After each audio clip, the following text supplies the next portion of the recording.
Hello, good morning, and welcome to the Comics Experience Graphic Novel of the Oh, Month Brian. Club. I am so excited for this month's book. This is a book that I've been waiting for many years to read. We got a copy of the manuscript here, and I was just like, this is incredible. This is the kind of book that we want to talk about here Well, uh, that's on the show every time. The book is Monsters, and we are really lucky to be joined by Barry Windsor Smith right here. Thank you so much, Barry, for taking the time to talk to us this morning. thank you. Thank you.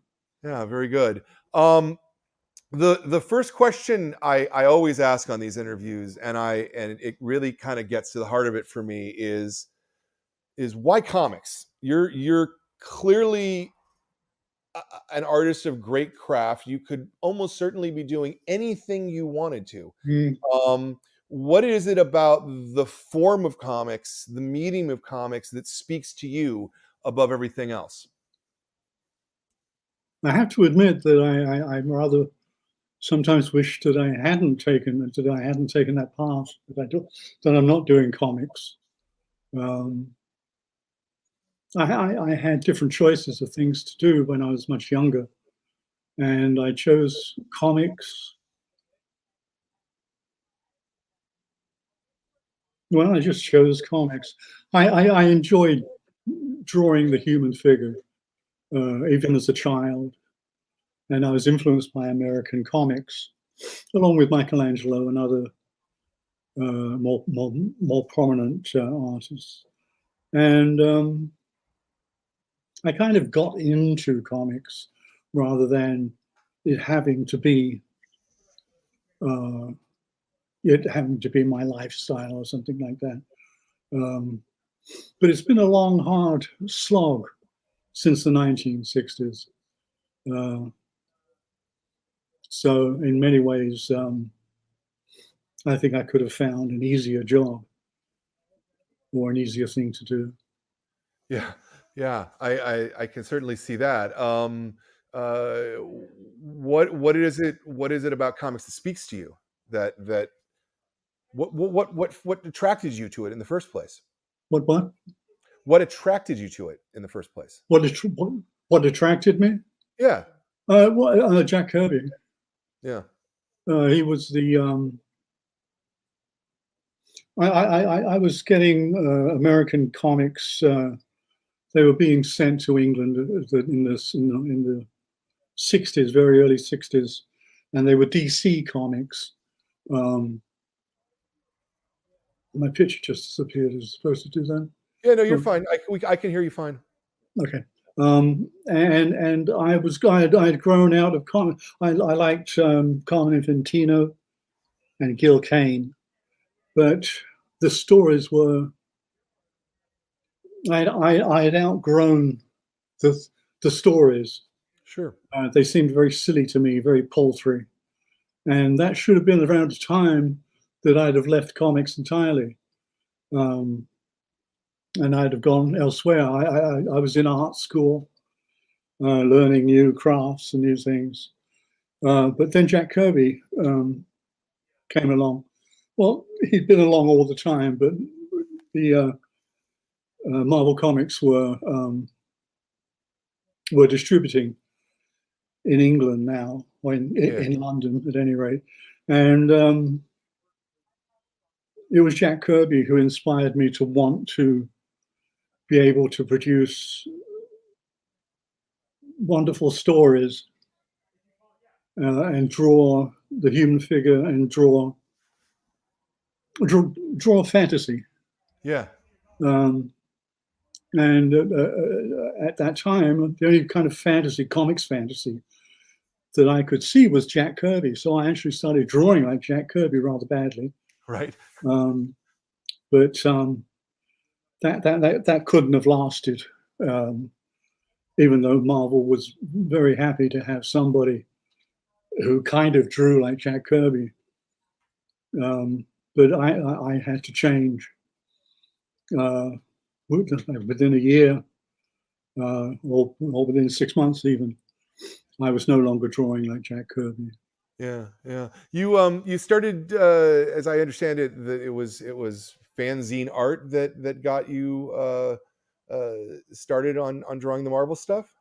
Fanzine art? It was a fanzine. It was like a local. No, I didn't really do anything in fanzines.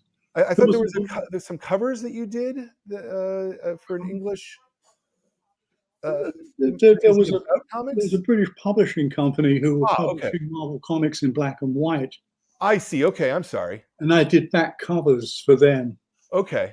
of the Marvel characters. Yeah. I was actually in art school at the time, and all me and all my friends, we didn't have any money at all. We were typical starving artists. Yeah.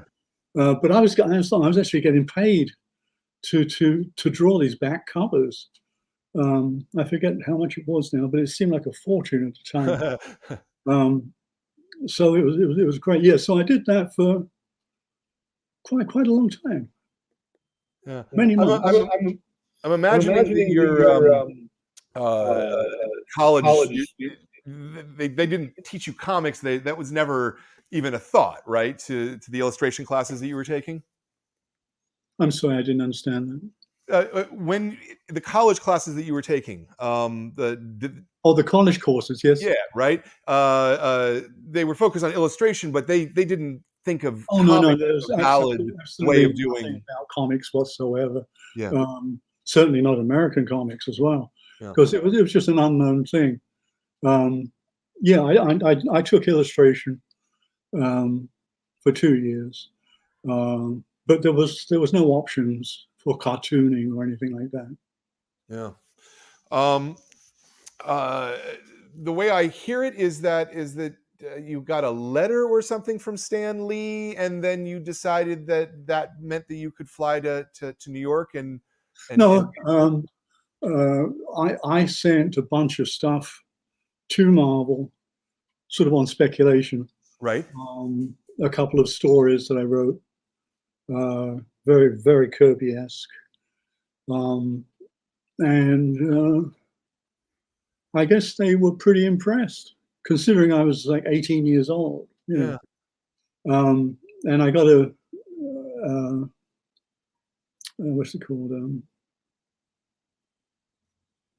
Uh, I got a thing back from Roy Thomas. Um, it wasn't a letter, it was a, Uh, what do you call that thing when you use not a rejection slip, or what again? it was not a rejection slip, obviously. No, no, So no, no, no. It's a form of sending. Of course, we don't use it anymore. It's so silly that I can't remember it. Telegram. I got a a telegram telegram. Oh wow, wow, yeah, back from, wow, back from Roy Thomas. yeah, And you know how it is with telegrams. You like abbreviate all the sentences. So it sure. was a very abbreviated thing. Where he says something like, got your stuff, love it, stop, keep going, stop, don't stop, stop. And it was good, and that was enough for me. That made me that I was thrilled by that. Also, there was a lady working at Marvel, Linda Fight, who actually wrote me a letter based upon the material that I sent in.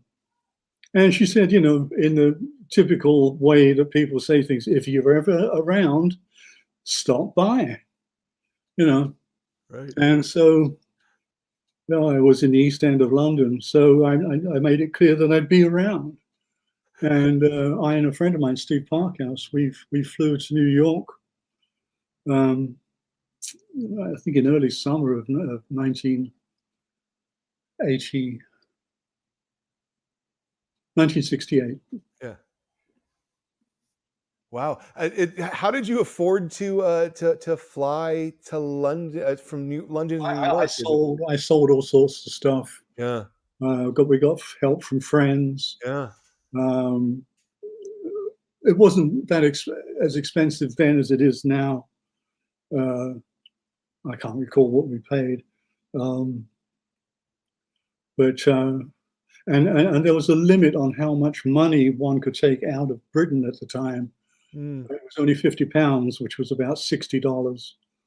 I don't know what that was all about, but that was the law. So we ran out, once we got to New York, we ran out of money pretty quickly. And we spent some days being very hungry and all sorts of things like that. Wow. Wow. That's really amazing and bold that you took that step Mhm. to get that work. Yeah. In Uh, the time that it took to gather money together to buy um, uh, tickets, I drew two new stories, short stories, um, both 5 pages long. Drew them and inked them, wrote them, of course, and Steve lettered them. He was a very good letterer. So when we got there to New York, and it was a dreadful summer, it was so hot. We had never experienced heat like that before. wow. It was just nightmarish because we had no place to stay, and we'd be out in the sun, and there was no water to drink or anything like that. It was really it's a wonder that we actually got through, that we made it. But we stayed at a hotel which was far too expensive. We didn't know, we didn't understand dollars and cents, so we didn't know that we were kind of wasting our money. But I guess it was within 3 days that Steve and I went to Marvel Comics office, which was at 625 Madison Avenue at the time.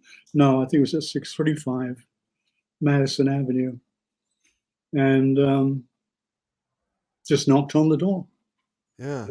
And I think Linda Fight opened it, actually, because she was a secretary. She happened to be sitting right by the door. And we said, "I'm Barry, this is Steve. Come in." It's like that. Wow. That's amazing. Not only that happened, but that you had the balls to do that. I don't Yeah. know. Just so, I mean, as I say, I was 18, so I didn't think anything could harm me, you know? Sure, You know sure. how you are when you're 18, Yeah, you know. yeah. I do fondly remember that. Yeah. Uh-huh. So who actually ended up meeting with you? Was it Roy? Was it you didn't get in to see Stan, I'm assuming? It was Roy largely. Yeah. I met Stan on that first day, as did Steve. Um, and what a charming man. Um, he really sort of made us feel at home, you know.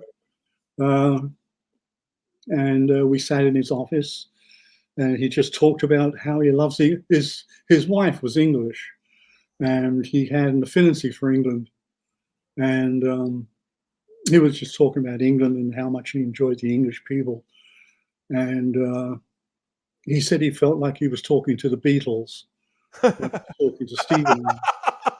So we immediately put on our Liverpudlian accents, just to. I do a pretty good George, Yeah. but and then we spoke to Roy, who was I don't know, I guess he was the head writer at that time, the second in command or something Yeah. like that, and you know. And we went around the offices, meeting everybody. It was really like a royal tour, you know. Yeah. So Um, so how did that translate into getting to getting a page assignment though? You know? so Like yeah, did you walk out that day with a story assignment or no, Roy had this is Roy's got a different version of this story, and I've always resented it.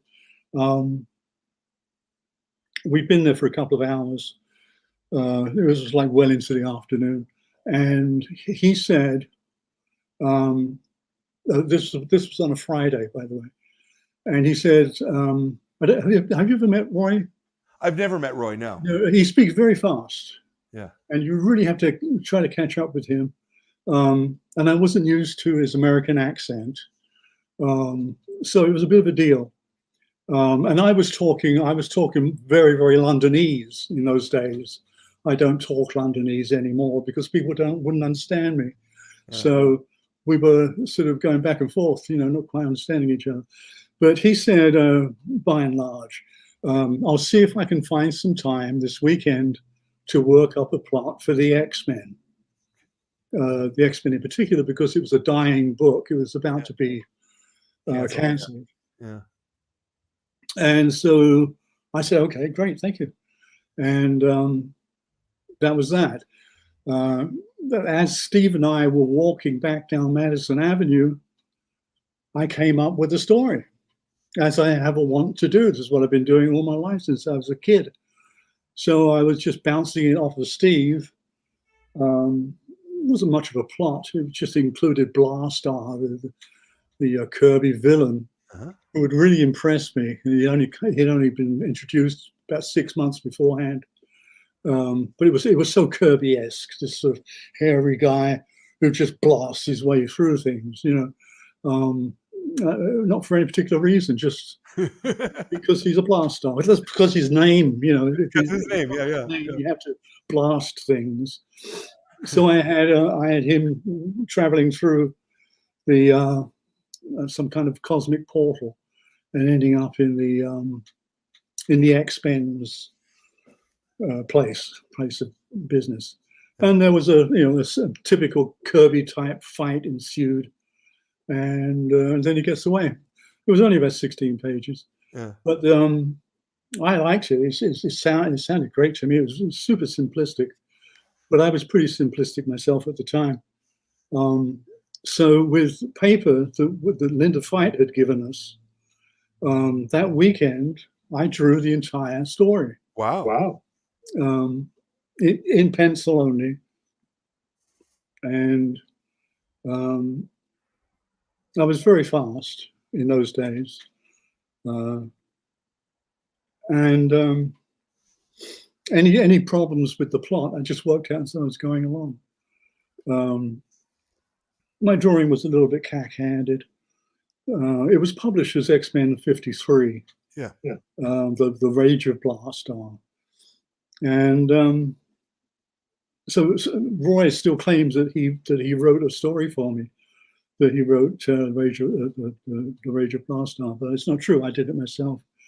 And we took the story in on Monday to show to Roy, but he wasn't in on Monday. He only came in on Tuesdays, or he began his week on Tuesday. And so we just left. We were somewhat disappointed. So we just left the work there. Steve had written up a script. Had to do it by hand. We didn't have a typewriter. So we left it there on his desk. And we went back in on Tuesday.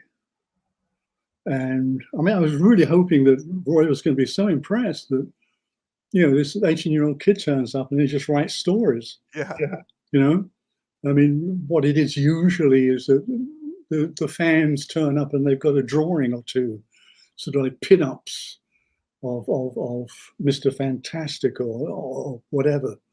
But I wasn't doing that. I was actually creating stories, because that was my thing. And he came out from wherever he was in the back room. And I said, so did you see our story? I'm all excited. And he said, yes, it's got a few problems. And I went, oh, crikey, really? Like, I mean, I knew it had problems. I mean, it was drawn in 2 days. Right. But he just wasn't nice enough to say, yeah, you did such a great job. It's got some problems, but we can work that out. He said nothing congratulatory at all. Didn't even mention, that I did it so fast and I did it quite well. He was just pointing out the problems that it had. So I was somewhat disappointed in that. But he still claims that he wrote that story, which he didn't. But on the other hand, I mean, they published it, right? They accepted publication, which is you've got to take some joy from that. No? Yes. At the time, yeah. Oh yeah. You mean the publishing of the X-Men book? Yeah. Yeah, I was thrilled to pieces. I saw Yeah, my yeah, name in print there, you know, yeah, underneath Smiling Stan and all that. yeah. Bashful Barry, they called me, you know, Right. so, which is true. I was bashful. They actually got that right. But no, that was an absolute thrill. It, Yeah. it took months for the book to be published. Right. But in the meantime, I had done so many other things for them. I was doing covers for them. Yeah. I did a couple of Daredevil books. Yeah. I've forgotten everything that I did, but they wanted me to keep going. You know, I mean, it was flattering, very flattering, to be made the cover artist, Yeah. because the covers are so important. You know, they Absolutely. usually would have Jack Kirby doing the covers all the time if they could.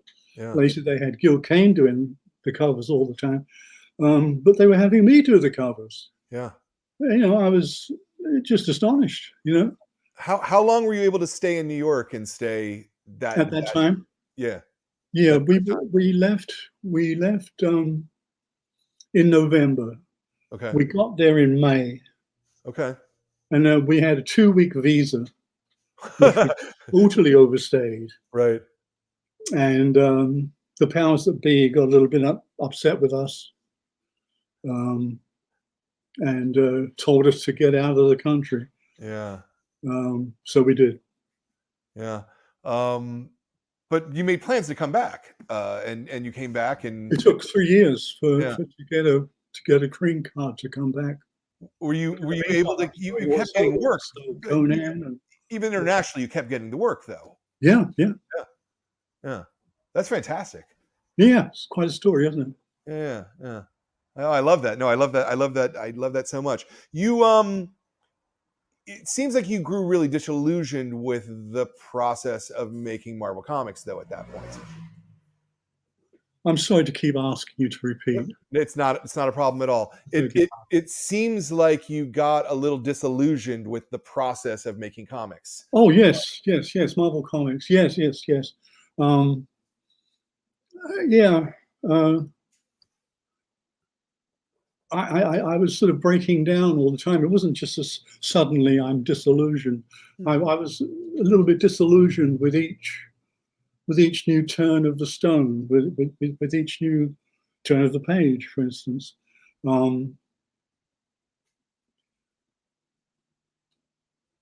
I didn't like the fact that Marvel kept all the artwork. Yeah.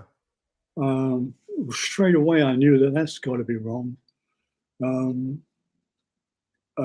had a little sort of idea about things like that, and I knew that they were buying the rights to publish the work ad infinitum, but there was nothing about them buying the actual piece of paper from me. Yeah. And of course, nowadays, comic art from that period goes for a lot of money, Mm-hmm. and everybody's benefited from it, but for the artists. But for the artist, yeah. Yeah. But there were other problems. I don't want to be negative. I don't want to talk about all the problems. But I kind of knew that I couldn't stay doing what I was doing and feeling unhappy about the people I was doing it for. Sure. So at one point, I left Conan, and Gil Kane took over for 2 books that didn't make sense. They're painful to read because Roy is writing around what Gil is drawing. Mm. Very, very peculiar turnout. But then I sort of realized, I mean, Gil had already finished, I think, or he's just finishing the second book of his 2 books. And I said, okay, well, you know, I want to come. That was it. I went back to England. And that was an important change for me, because I've been living in New York continuously for however long, I can't recall. Less than a year, but there was a lot of things getting into that year. But I went home disillusioned. I returned to London, to my parents' house, and I had it was a good thing because I had days and days of doing nothing. I'm able to rethink, to evaluate what I was doing, and Mm-hmm. is it any good? You know, is it worth it? Um, all sorts of things. And it was that change. I guess I was there for a month or more. It was that change of having a pause to reflect on what I was doing. That when I came back to Conan, when I literally came back to America and I came back to Conan, my drawing style was different. Yeah. It had changed quite radically, and I was very pleased about that. And then I carried on for whatever it was, 6, 8, 7 books more, until I got once again more and more distracted or disillusioned, and I ended up into the series with The Song of Red Sonja. Yeah. Yeah. But it was a beautiful issue too. Gosh. Thank you. Uh, I don't want to talk too much about Marvel Comics, but I do have one question I'm just dying to ask you. You inked Kirby for 10 pages in what wasn't really a very good comic, the Captain America's Bicentennial Battles. Um, Oh, Centennial Battles, did you say? yeah, Yeah. yeah. Uh, was that a thrill to you to be able to ink Kirby? You know, because he's the way you came into it, or at that point, you know, had your perception changed? I was in a strange state of mind because I was ill Yeah. at the time that I did that. Herb Trimpe, was living in England with his wife and child, and he was supposed to be inking all of it, but he knew that I was down on my luck, so to speak, because well, frankly, I had cancer, and I was being treated in London for cancer. Quite an ordeal. So Herbie, being thoughtful, sent some of these Kirby pages up to London. He was living in Cornwall, so he sent some pages up to London to where I was, saying, "Hey, do you want to ink these? You know, make a little bit of money. Yeah. Not much, but a little bit." And I was actually pleased to do it, not just because I was actually making some money, but hell, it was Jack Kirby, you Yeah. know. And I didn't have any equipment with me, any art equipment. I didn't have my pens or my brushes or anything like that. So I had to go to what's called a stationery store, Yeah. which was just a tiny little Edwardian building just around the corner from the cheap hotel I was staying at. And I bought what they call mapping pens. But you know, some were for writing, and they weren't made to work as an inking pen. They didn't have that kind of property to them. But I couldn't find a decent brush anywhere. And the ink that I used was actually bottled ink that you put in a fountain pen. And so the first few pages of that Captain America, I was trying to ink like Joe Sinnott, because I adore Joe Sinnott. And seeing all these other people inking Kirby, you know, it's been said, and probably quite rightly, nobody can ruin Kirby, or anybody can ink Jack Kirby. It's because he's so there. You know, Vinnie Coletta and or Chick Stone, for instance, two opposites when it comes to inking. They couldn't ruin Kirby, even though I think they both did very good jobs. But there was a lot of other people inking that book. Sid Shores, I think, was one. And so I wanted to sort of tip my hat to Joe Sinnott. And the first, I think, 2 pages, I inked with my funny little English pens. I think they were school pens. I think they were made the kids in school. I inked the drawings as if I was Joe Sinnott.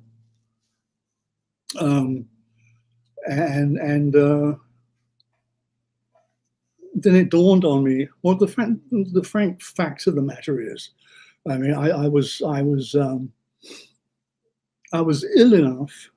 ill enough to be thinking mortal thoughts.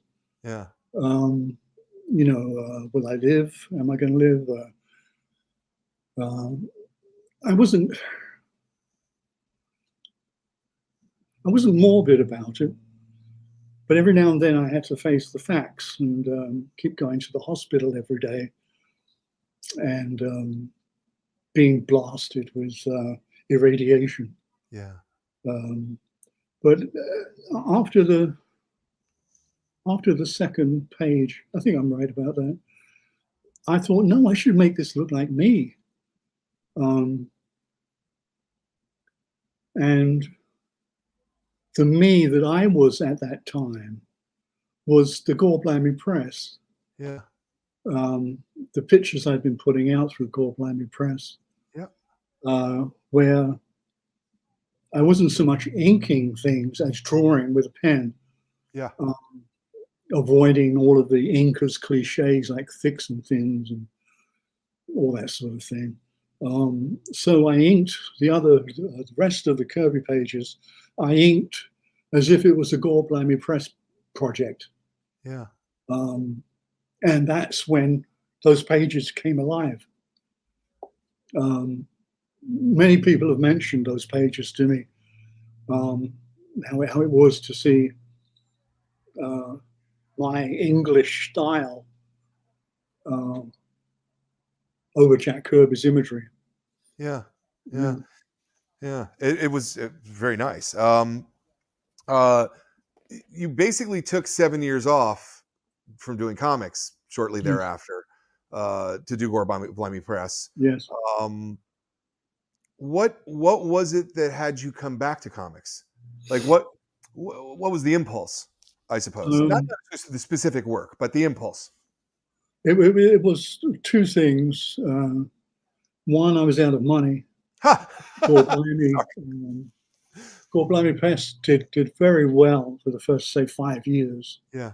But I was running out of steam. I couldn't seem to envision works that I felt were worthy of following the previous work. I always had to make the next work better than the previous one, right. Better in some fashion or other. But I think I was failing in that. And so Marvel Comics was always there, you know, with a paycheck if I wanted to do something for them. And Archie Goodwin called me up and told me about this magazine, Epic, that he had created for Marvel, and asked me if I wanted to do anything. And I came up with a story called The Beguiling. I don't know if you've seen it. I have, very much. You have? I have, yeah, absolutely. Okay. And that was a trial and a half because I hadn't drawn panels and moving figures and the whole panoply of what one has to do to make a comic book work. I hadn't done anything. I hadn't thought even close to that way for 8 years or more. And so it took me, Lord knows, it took me months and months and months and months of drawing and redrawing and throwing things away. Just to get that, what is this, a 6-page story? Yeah. It's a very complicated story, so it would have taken a long time. But I had to keep redrawing the figures. I would toss them out. I would toss whole pages out. You know, I think they were fine on Wednesday. And then I walk into my studio on Thursday and I wrote it bloody awful. So that's gone, start all over again, you know. It was a crash course in drawing comics. Um, so that was the beginning of me going back to comics. And then Herb Trimpe had started a series called Machine Man. Machine Man, Mhm. which I really had nothing to do with. It wasn't my thing at all. Sure. Um, but he asked me if I would ink it. Yeah. Um, so I thought, well, this is a good idea. That's going to help because Herb, Herb is his work is very simple, but he does have all the basics of a Jack Kirby storyteller in his style. For that, you couldn't fault him. So it was good for me to see Herbie's drawings of Machine Man. And along with changing everything, I had to change all the figures and all that sort of thing. It just gave me a chance to breathe in comics again Yeah. and to be dealing with panels and all that sort of stuff, heroics even. And that sort of brought me back to drawing comics. Yeah. Is there is there a difference for you? This is probably going to sound like a stupid question, but between drawing panels, between telling that story, and I assume that when you're trying to do prints or that kind of thing, you're trying to find a perfect image, right? Yes. But Mhm. when you're telling a story, as much as you want the images to be perfect, the communication between the images is the more important part. That's Yeah. absolutely correct. Yes, Yeah. absolutely correct. Yeah. So it is one more to your liking than the other, I suppose. No, no, uh,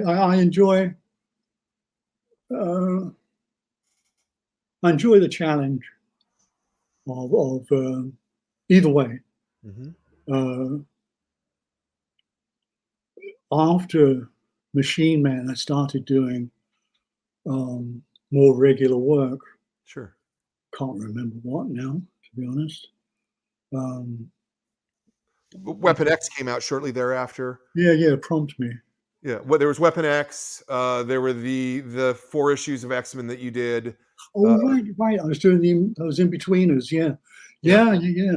That was marvelous to be able to, because I was improving in leaps and bounds, um, and a whole new style of drawing where everybody was long and thin. Yeah. My long thin period, uh, and I was just intrigued because Chris gave me a précis for a story. He didn't give me a full blown story. And I was enjoying being able to reason out what this character would do, Yeah. um, and why would she do it that way, and all that sort of thing. Uh, Always in collusion with Chris Claremont, and those were actually comics that I enjoyed doing. Yeah. Um, I think it shows. and then, of course, Weapon X. Um, I had nothing to do one afternoon.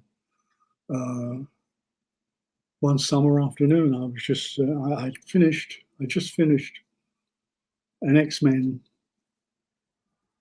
I guess it was the last X-Men that I did, and I had done a cover of it's all red of Wolverine Logan in a chamber with pipes and buttons and wires all around him. He's raising his arm up so you can see his claws. It was quite an effective cover. Everybody loved it.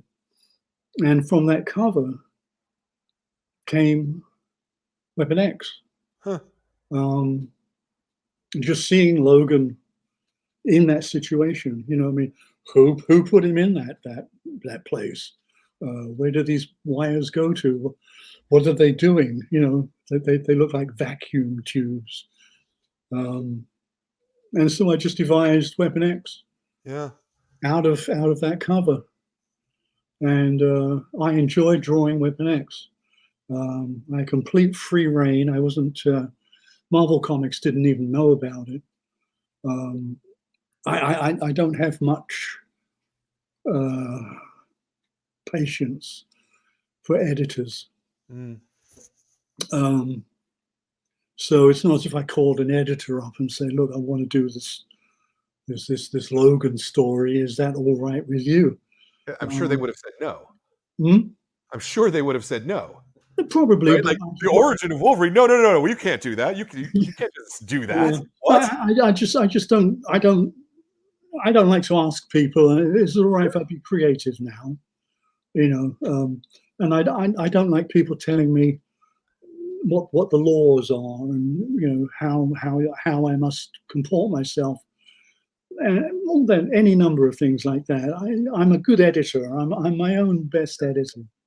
Um, so I had drawn, I think, 4 issues or stories. They were only 8 pages long. Right.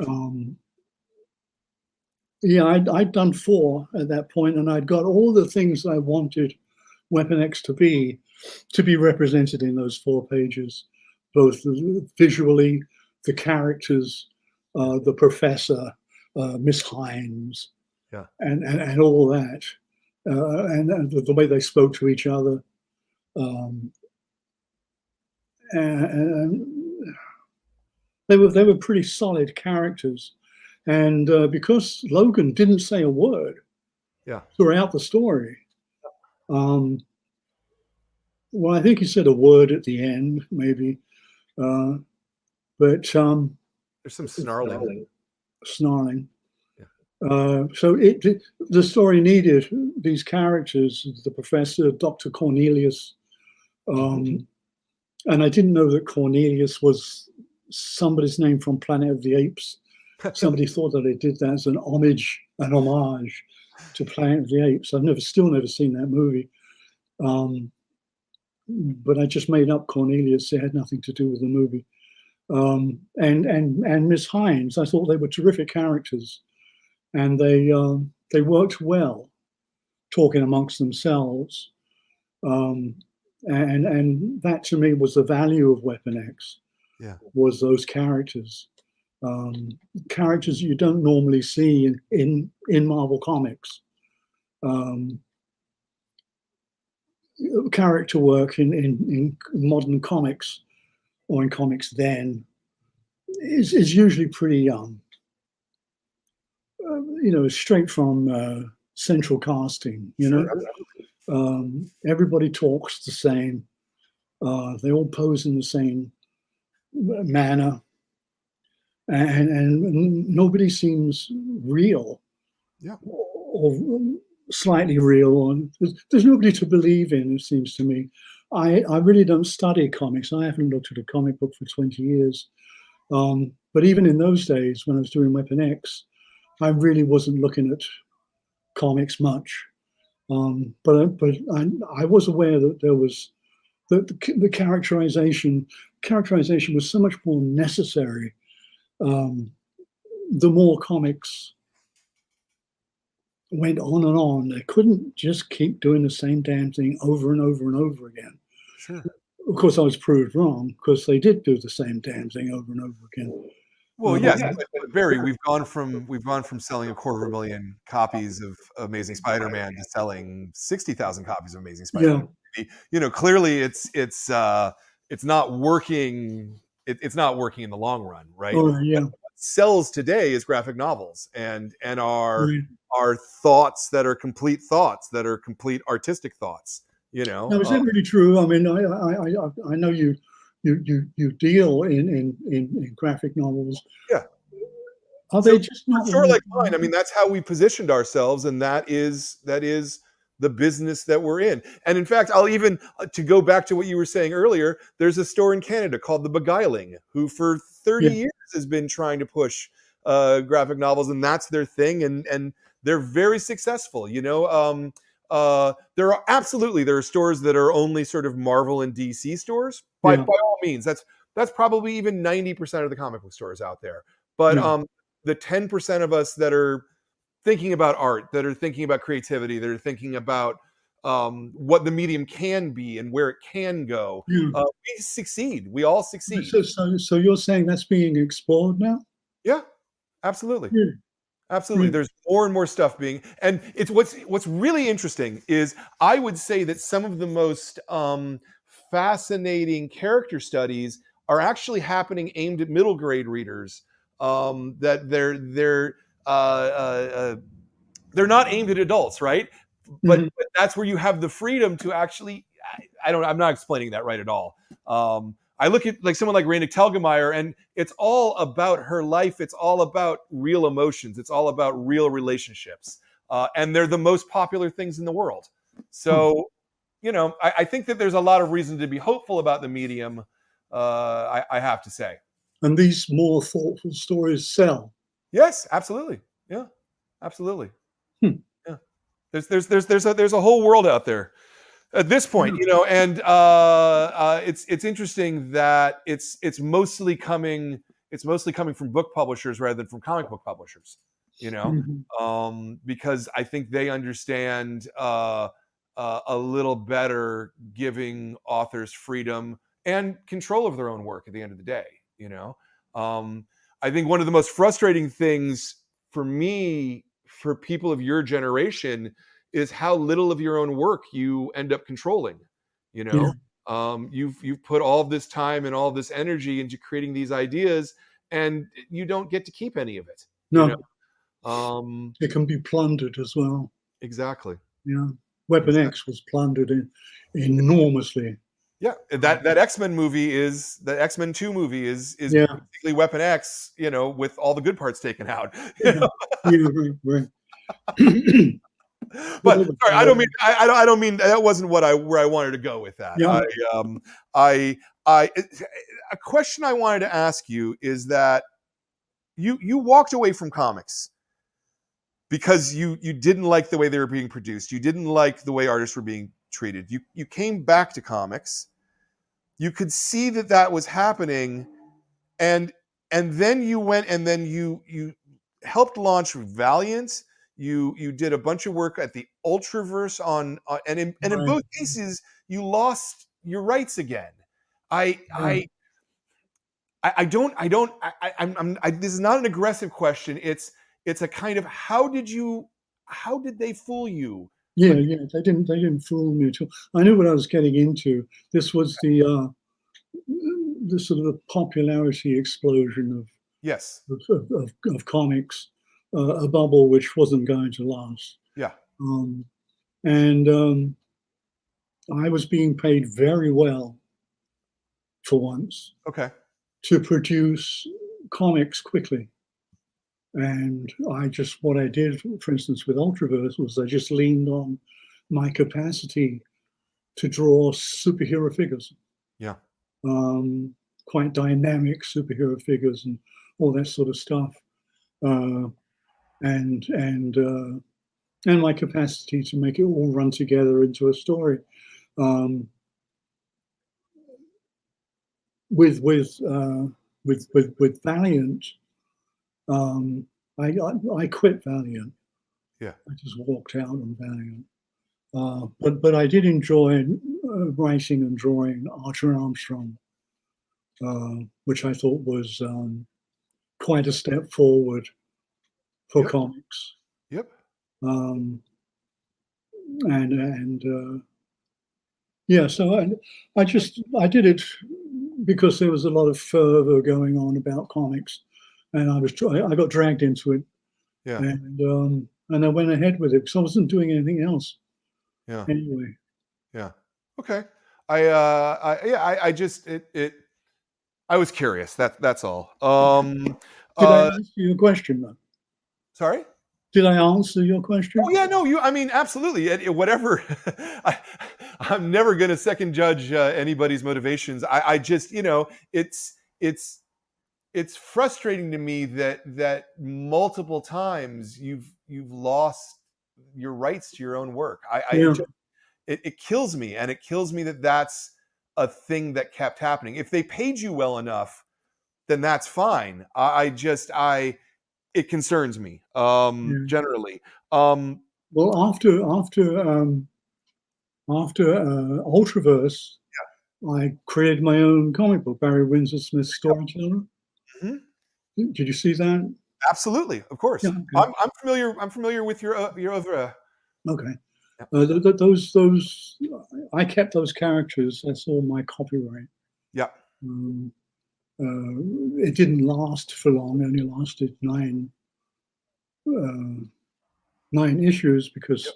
the publisher really wasn't doing very much at all to promote the book, and rather upset me. I was producing that one book a month for Storyteller, and that means I was writing everything, I was drawing everything, coloring most everything, doing the covers, doing the editorial, doing some of the lettering. It was monstrous work, 7 days a week, uh, and to work that hard, I really I required the publisher to give back, Yeah, um, to support me, um, to advertise the book, for instance. yeah. But he didn't do any of that stuff. So I gave up. Yeah, I remember the book at the time, and I remember that everyone liked it, but no one liked the format. And as a periodical comic, to release it outside of the standard comic book format, as stupid as that sounds, is the thing that I think hurt that book the most. That it was oversized. It was gorgeous. It was beautiful at that Mhm. size, but as stupid as it sounds, people didn't have boxes to keep it in. Yeah, I know. Right? I mean, that at the end of the day, that's what it came down to. Yeah, yeah, it didn't fit in their It boxes. didn't fit in a box, No. and that doesn't matter for a book, you know. So certainly, you were able to take that same material and put it into books, and Right. it worked a lot better, and it sold a lot better at that point, from my point of view. But yeah, as a periodical comic, it's got to fit in the box. It's kind of the craziest thing about comics, unfortunately. Yeah, I learned that, and I just had to scratch my head. You know. Yeah, yeah, yeah. Uh, and then you kind of stopped doing comics for a while there again. Yeah, Yeah, yeah. After Storyteller, I think I quit yeah. doing comics. I did a few things. I did a Dasher in Africa, which was a spin-off from Young Gods. Oh, and I put a couple of books, Oh, Opus 1, yeah, Opus 2, something else, can't remember what. But by and large, in drawing comics, I've been drawing monsters, yeah. trying to sort out a story that's 30 years old and is so complex. Um, and I didn't want it to be complex to the reader. I wanted it to be easy for the reader, Mhm. um, whilst not making it simple by any means. So yeah, I forget how many pages there is in this book. Yes, over 300, 364. It looks like three. No, sorry, I missed one. 367 there. Yeah, it's big. It's a lot of pages. There- there- And there's, a, there's another 30 odd pages which weren't published in the book oh wow. because I edited them out. Uh huh. It was part of the way of making the story Tighter. understandable, Yeah. and enjoyable. Yeah. Um, so I was just taking stuff out. I was cutting out um, panels, and I'd put a new piece of paper in and draw another panel over the top of it, or I'd just throw out whole pages altogether. Um, and most of these were finished pages, completely lettered and everything. Uh, but that was the kind of savage editing Yeah. that I had to apply to monsters to make it enjoyable.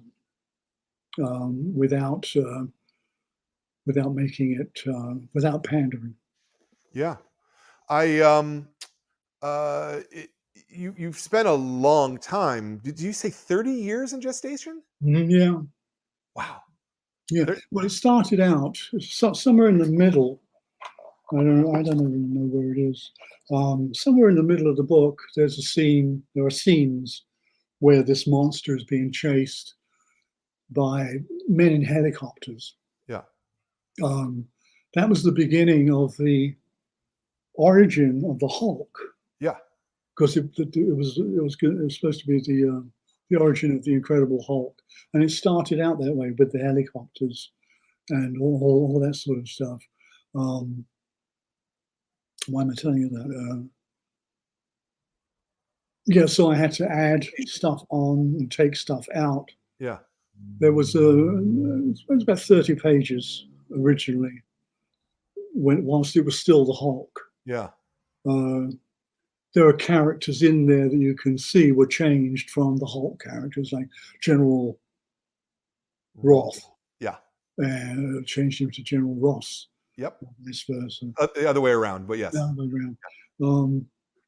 Right, of course, yeah. Yeah. And there's things like that, you know. But yeah, so that started in 1985. Wow. That I was drawing that, and I once again I wasn't talking to editors about it.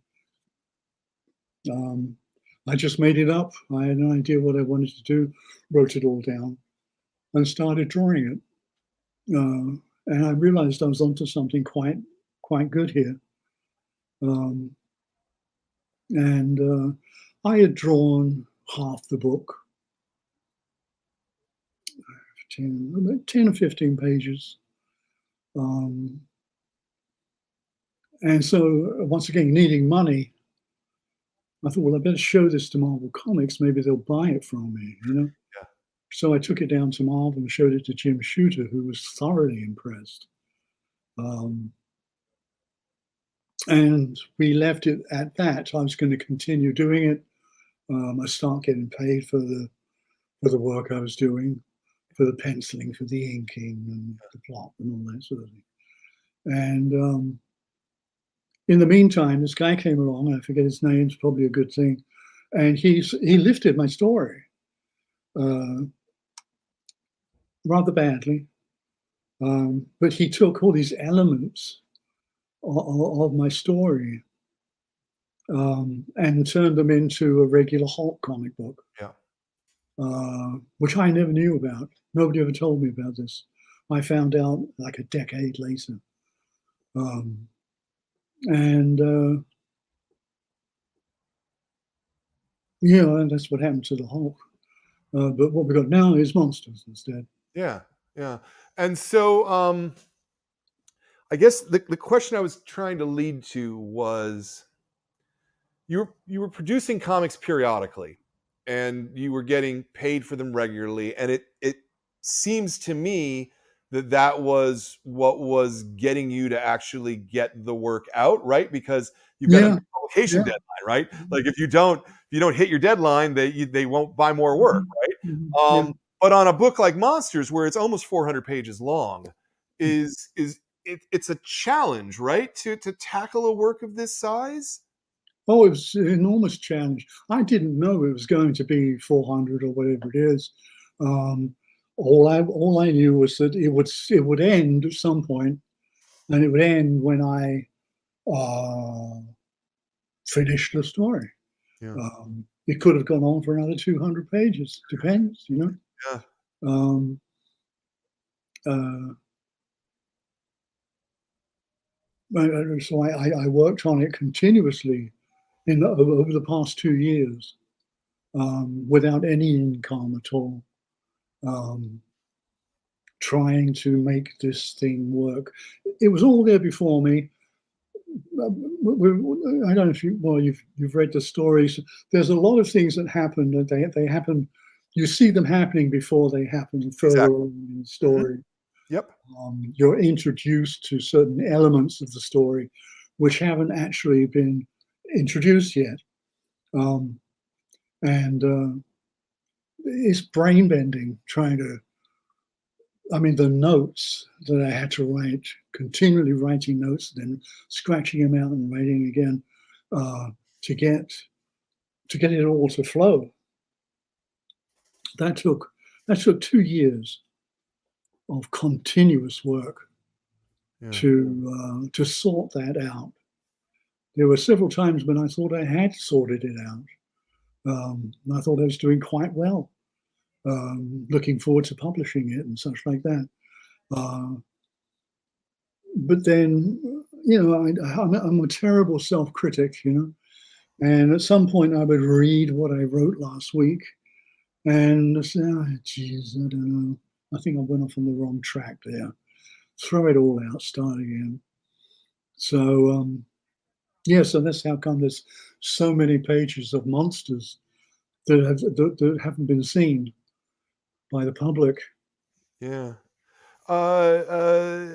And so the longer that you put into trying to build the book, does it get harder? Does it get easier? I just sort of wonder about the process of trying to shape something like this. Yeah. Do you get frustrated by lack of Oh, yes. progress, or? Absolutely, absolutely. Yeah, frustration was my middle name.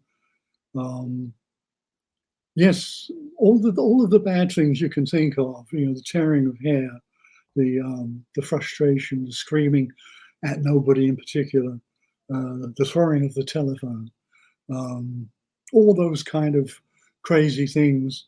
I was doing all that over a period of years. Yeah, working alone, Yeah. without a second opinion, not being able to turn to somebody and say, "Can you sort that out? Because I can't figure it out," Yeah. or something like that. It was creating monsters was not an enjoyable undertaking. It was very, very, very difficult, Yeah. and But well, now that it's here, yeah, you're happy with it, yes? I am. I You feel should. slightly divorced from it. Okay. But there's nothing in there at this time that I'm unhappy about. Okay. Okay. Yeah, That's good. That's good. I like that. I no, I think it's complexity, and the personal relationships, and that's not even talking about like the craft portion of it. The narrative, I enjoyed your flow very much, and I thought that it very much it's worthy of what it is. thank you. Yeah, for what that's worth. Let's maybe talk about craft a little bit. When you have a blank page in front of you, how do you know what you want to do? You must have asked every artist that you meet, right? Sorry, I'm sorry. Say that one more time. You must ask every artist that you meet the same question. Yes, no, I sort of do, and everybody gives Of me a course, for slightly writing, different answer as well. you've So got a blank sheet of yeah, typing paper there. yeah, What do you do now? yeah, Um,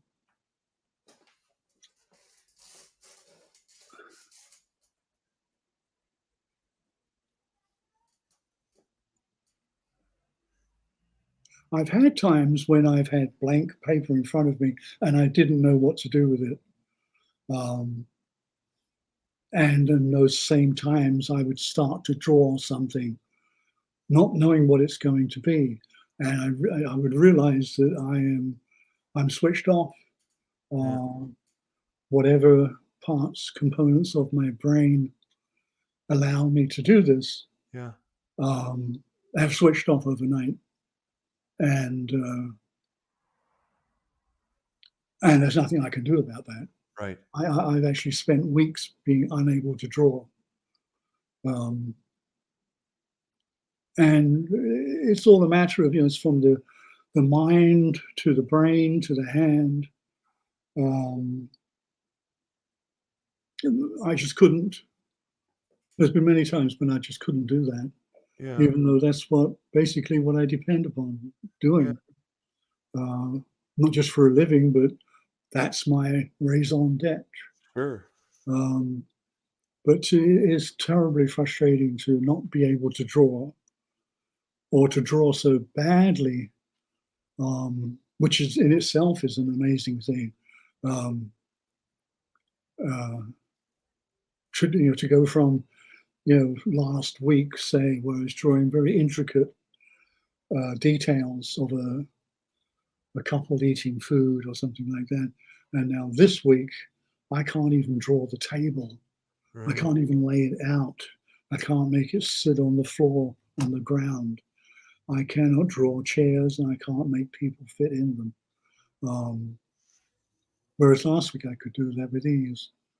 Uh, what I don't know what that's about. Wow. But I am currently in that right now. Yeah. At this time, I'm talking to you. I can't draw, um, and it is very frustrating. Oh, I'm very sorry to hear that. I'm sure you'll find inspiration soon, though. Because inspiration comes. It always comes at the end. Yeah, When the switch is on, as it were, um, uh, how do you start? Do you draw?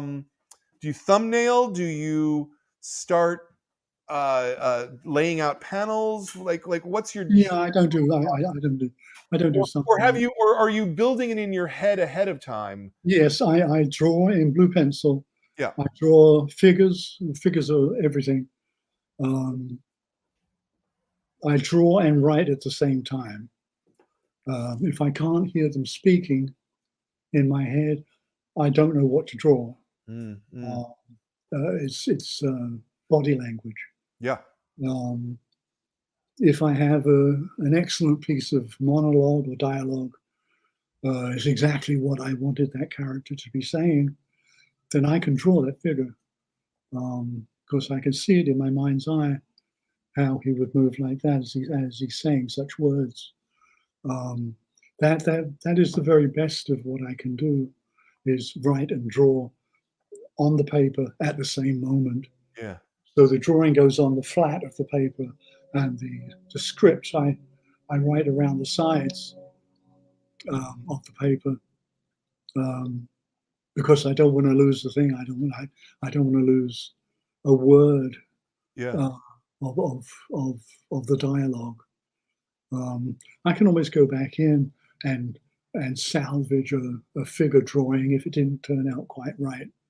Um, but by and large, it's always about what people are saying. Yeah. Um, what they're doing is important, but what they're saying Yeah. is the story for me. So you're not writing yourself a script. You're just sort of letting it flow as you sit down at the table. Am I getting that right? I'm sorry. So you're not pre-writing a script. You're not No, uh, no, I don't do that. you're just sitting down at the table and just going. I'm just doing it. Yeah. Yeah, yeah, yeah. No, I can't. I can't pre. I'll pre-write a plot point Hmm. or something, just so that I don't forget it. Yeah. Um, and I've even done whole layouts of stories in shorthand form, um, so that I don't forget it. But that's not the creative. That's not my creative uh, way. Yeah. It is, as I said, it's actually doing it straight on the paper. Yeah. With, And then let's just take a scene in Monsters and think for any particular scene, which is say anywhere between 6 and 20 pages. Are you are you doing that scene over 6 to 20 days, or are you kind of trying to just thumbnail it out, so you have Mm, shape of the scene, or are There you is doing no a page at a standard. No, there is no standard. Um, uh, I don't do, 3 pages a day or anything like that. Um, I just do what I can do when I do it. Uh, I could go a whole week and just draw 2 panels. If I'm not inspired, I can't draw the 3rd panel. Um, I don't have any rigmarole to follow. Uh, Inspiration is just the gasoline in my car. Yeah, Um, it's what makes it go. yeah, yeah. Um, uh, so you're basically dealing with pages sequentially then, yeah, rather Yeah, than yeah, each page is a unit to itself, because different people do it different ways. That's one of the reasons I'm asking. One of the things I love about comics is that there's no one way to make them. I've heard yeah, everything yeah, along the spectrum, and yeah. I'm just curious where you were on that. So No, yeah, I just, as I say, I do it the way I do it. I don't don't I don't follow any program. yeah, and you're I'm assuming you're old school. You are pen and paper, right? You're Oh, not absolutely. doing anything digitally. No, Yeah. no, I had to get my assistant to turn this computer on so I could talk to you. I haven't got a clue. Yeah. How big do you work? It's the standard size. You mean for comics? Yeah, The okay. standard 11 by 14 or whatever it is. Hmm. Hmm. I've Um, actually worked bigger in the past, but that was for special projects. sure, sure. Um, the I'm I'm not an artist, so I probably I'm not going to get terminology right here. Uh, your cross hatching and your level of detail that you lavish on an individual panel. I almost want to ask, are you crazy? Almost. Because But of the cross hatching. where does it come from for you? Yeah, people think that. Um, it's actually very satisfying. Um, I usually know when I'm sitting there pen in hand, I usually know whether I can crosshatch, say, a woman's face or I can't, Yeah. because it's either one or the other. Because if you can't do it, you're going to ruin that drawing and you'll never be able to white it out or do whatever. The drawing is ruined by bad cross hatching. uh, but to know, to be sure, and there's a ton of that in this book where I automatically knew that the face I was drawing or the 3 figures walking down the hallway, I knew that cross hatching would do it, and I knew that I could cross hatch it very well. Yeah. Um, it's you can't be unsure of yourself when you're cross hatching. Yeah. Yeah, it's interesting to me because the your use of light is makes things very realistic, but your figures are very cartoony in many ways. Are very what? Cartoony? Cartoony. So because they're gestural, right? Right? Yeah. Like that to me is what cartooning is Yeah. gesture and Yeah. pose and On a technical level, what I do is cartoon. yeah. Yeah, absolutely. Yeah, but the cross hatching and the way you put weight, I guess, to individual lines. Again, I'm not an artist, so I don't have the I'm right following you. tools to I'm discuss. following you. Yeah, the cross hatching down to black, for instance, puts a shadow on a face or on a figure.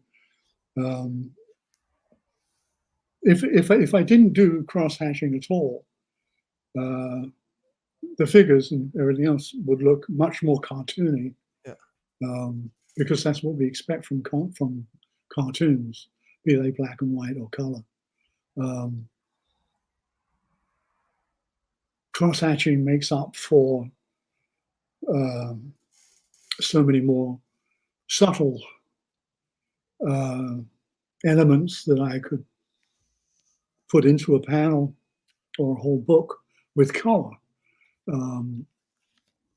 In fact, the story was supposed to be in color at first, way back in the 80s, Yeah. because it was going to be a Hulk comic. Right. So there's actually there's original pages laying around that still have the color notes written on them, even though that was from 1980. You know, but once I realized I should go to black and white with it, I realized that cross-hatching was the way to go.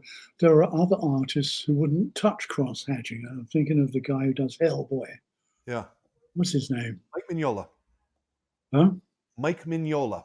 Mike Mignola. Brilliant use of black. Yep. No feathering, no gradation, nothing like that. Just splash, black, black, black, stark white, stark white. I love that.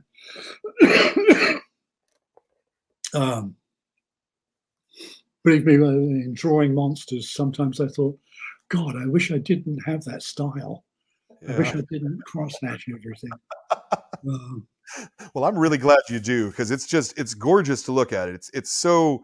It pays off in the end, but it's a trial at the time. You know? Yeah. Yeah. You do your own lettering as well, yes? Well, I don't. It's computer. Okay. It's not a computer, but it is my lettering. It's your handwriting.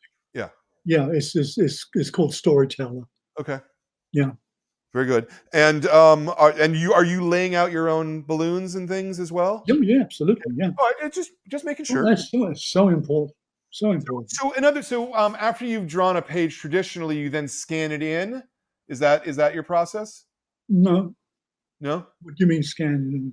After the artboard, the physical artboard, do you scan it into the computer to lay the lettering over it, or no? Are you... This is old fashioned. Oh, you're printing them out and pasting them up with scissors. Love it. No, I love it. I love it. Just making sure. Yeah, this could be back in the 1940s. You know. Yeah.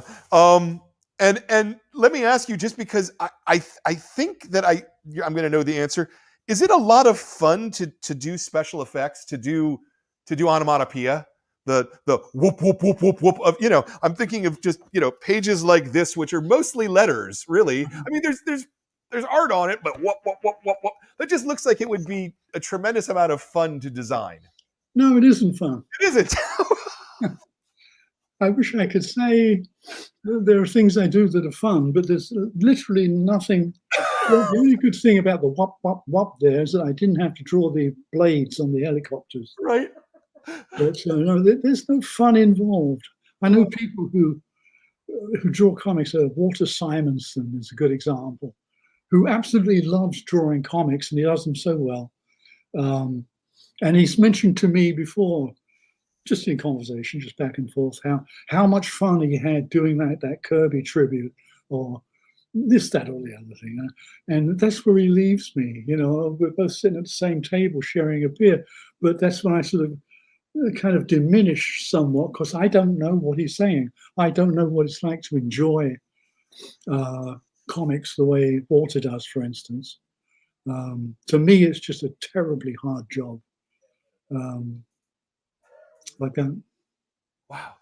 Well, you're really good at it, and I want to thank you for doing your job. If that helps at all, I want you to get some satisfaction from this, because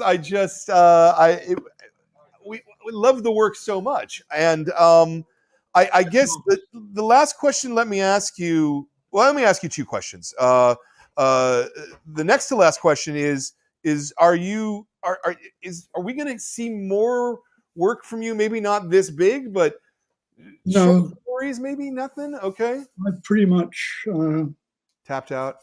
I'm tapped out. Okay. I'm hoping that there'll be a making of Monsters book, where all of the unpublished pages and the unfinished drawings, that could all be compiled into a book. Oh, I'd love that. Yeah. Which will have the story of the 30 years of making. Yeah. The story. Yeah. I'm hoping for that. I've yet to talk with Gary about that. Well, it gets But my that's about it, really. okay. And then my last question, and I'm sorry that phone's ringing at this door. My last question will be this: there's a lot of writers, a lot of artists who watch our video series to learn about making comics and doing comics. If there was a tip, a piece of advice, and I don't even mean the technical advice, but sort of a philosophical thing that you might say to someone about making comics. Mm. What might that be? Save the hardest question until last, right? Yeah, Yeah. Um, that's the way you got to end. yeah.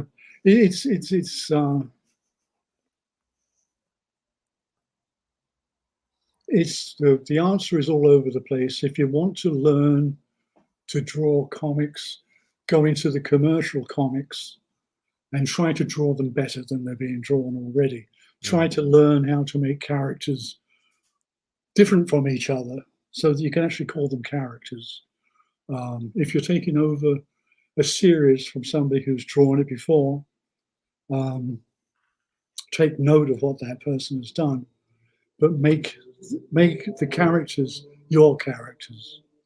Um, if you want to draw comics that are more personal, um, thank God we've got some pretty good specialist publishers now. Yeah. Um, so you really have to have a fire in the belly to want to draw comics, unless you want to draw them badly, which is a walk in the park. Yeah. I don't know about a walk in the park, but yes, it's most comics are drawn badly and are not done well. This is Yeah, and I'm sure they're enjoying doing it. yeah, yeah. No, absolutely. Um, I want to thank you for taking the time to talk to us today. I really genuinely, from my heart, I appreciate the fact that you were willing to make this time for us. I thank you very much, Brian. Yeah, hopefully this has been an enjoyable conversation for you. This has been Uh, pretty good. yeah, we really like your work, and I'm so glad to be able to present this book to readers and viewers. Uh, Thank you for doing it. it's such a great piece of work. I've been saying that we're only a third of the way into it, but I'm certain that this is the book of the year this year. Oh, Uh, that's excellent. Thank you. it just is. So thank you so much for your time. Thank If you. you're sitting at home and you're watching this and you want something to read, this is a book that you want to read. You want to read Barry Windsor Smith's Monsters. It's published by Fantagraphics. Your local comic shop should have it. We can sell it to you too. We have signed copies, but it doesn't matter who you buy it from. Just go and get a copy of it because this is a masterful work by a master artist. Thank you. Thank you, Barry. Thank you, Okay. and thank you for your time.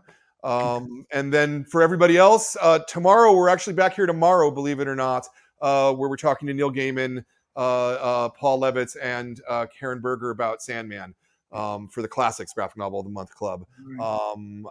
And really, that's all the plugs I have for you. We're going to end the show here. Thank you for your time, and we hope you enjoyed the show as much as we enjoyed making it. Thanks so much, Brian. Bye-bye.